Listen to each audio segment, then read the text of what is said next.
Hello, Leo, and welcome to your mid-August check-in. Wow, Leo. So much Leo energy.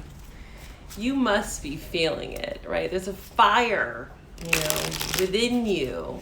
All this fiery, climatic energy. It's really pushing you in a lot of ways that maybe you've never been pushed, right? Venus retrograde is at the forefront in Leo. We have the Sun in Leo, Mars in Leo in the first half of the month, Black Moon Lilith in Leo. So you can see this theme here. A lot of this connecting to our heart intelligence, learning about ourselves, learning about what we love, right? What brings us joy and pleasure. Really having to be bold and assertive in ways that maybe you never had to be before, right? Testing your confidence, right? Shaking up things within your personality, right? It's in your first house. So maybe even outside appearance, how you see yourself in the world, right? That's the first house energy. Really reorienting your life in a new way. It's going to be the next couple months, right? August and September, we're going to be feeling these retrogrades. We have Mercury going retrograde at the end of the month. So, of course, looking over any contracts, new relationships, anything that's going to be new is going to definitely need some time and space to hash it out. We have the new moon, August 16th, whenever you find this reading in your sign. So it might be an intense emotional month, right? We have 2 full moons this month, and we have that new moon in Leo, right, in your sign. There's a lot around the 8th house towards the end of the month. That the 31st full moon in Pisces is going to be in your 8th house. So there's a lot around, passive income, inheritance. Money is a theme in the 8th house, but me as an astrologer, I like to talk more about the eighth house and our pleasure, right? Especially during this time with this Leo energy. 8th house is also about like our kinks, right? Like things that most people don't know about us, right? It's a lot around sex even too. So what pleases you, being in outdated relationships where your needs aren't getting met. This is a theme with the 8th house as well. So if you're feeling like you're not getting your needs met in your relationship, there might be some sudden revelation this month, coming to terms with that and gaining some wisdom, owl card, gaining some new perspective that you could take into your next relationship, or it allows you to develop and grow within your relationship that you're currently in. Venus square Uranus mid-month is going to be a big revelation, right? An aha moment. For you, with that first house emphasis, again, I see a lot of shakeup around your identity, right? Who you are, that wisdom card showing up again.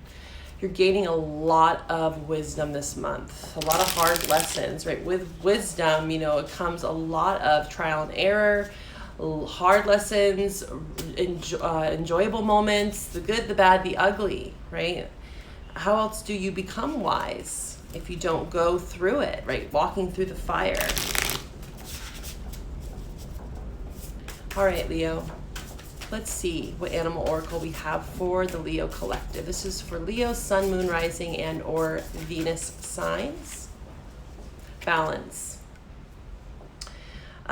You're balancing something out here. It looks like there's an ending potentially to something in your life. I am feeling it doesn't have to be specific, but it could be an ending to a way of being, right? That first house. Maybe changing up your appearance, right? A way that you have identified yourself in the world, within your career, within your relationships.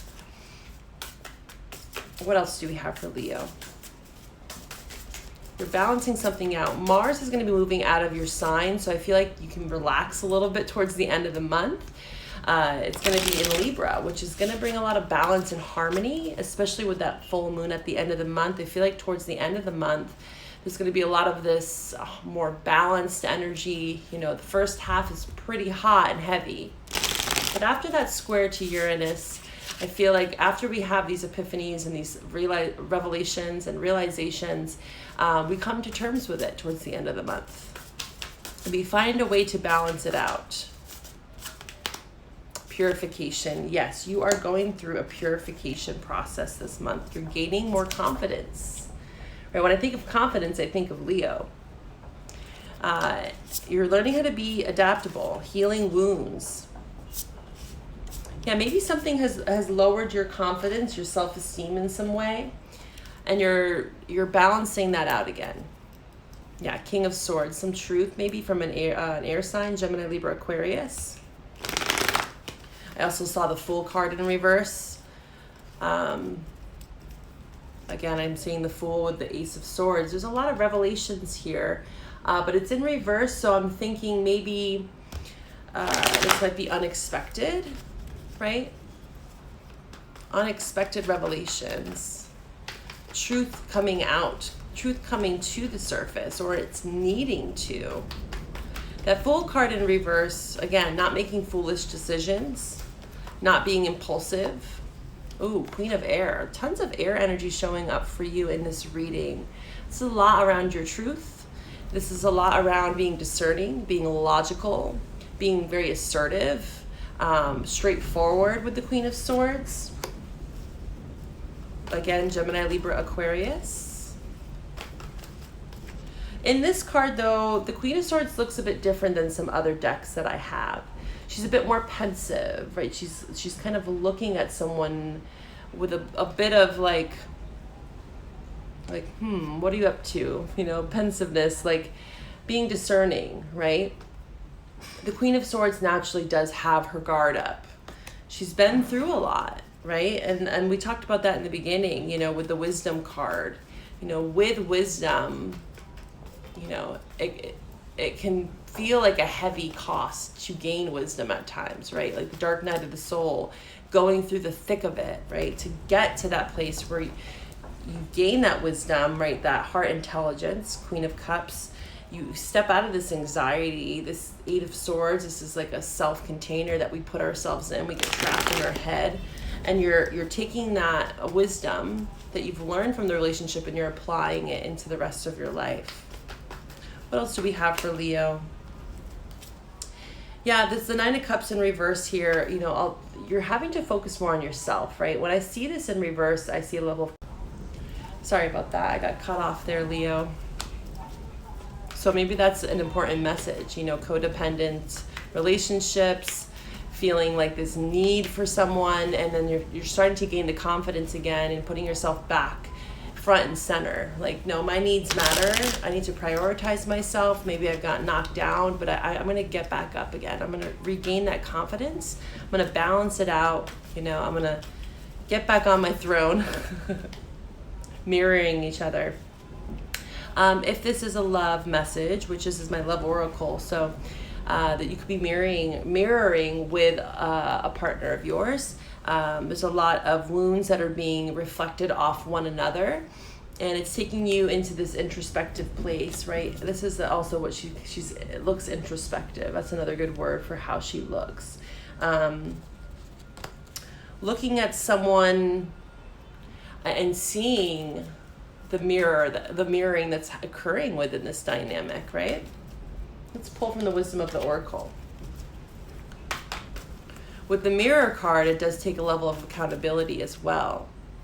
Cleaning it up, yeah, being here and now. This was this was in one of your other readings, being very present in the moment, right? You can look back at your Leo August message.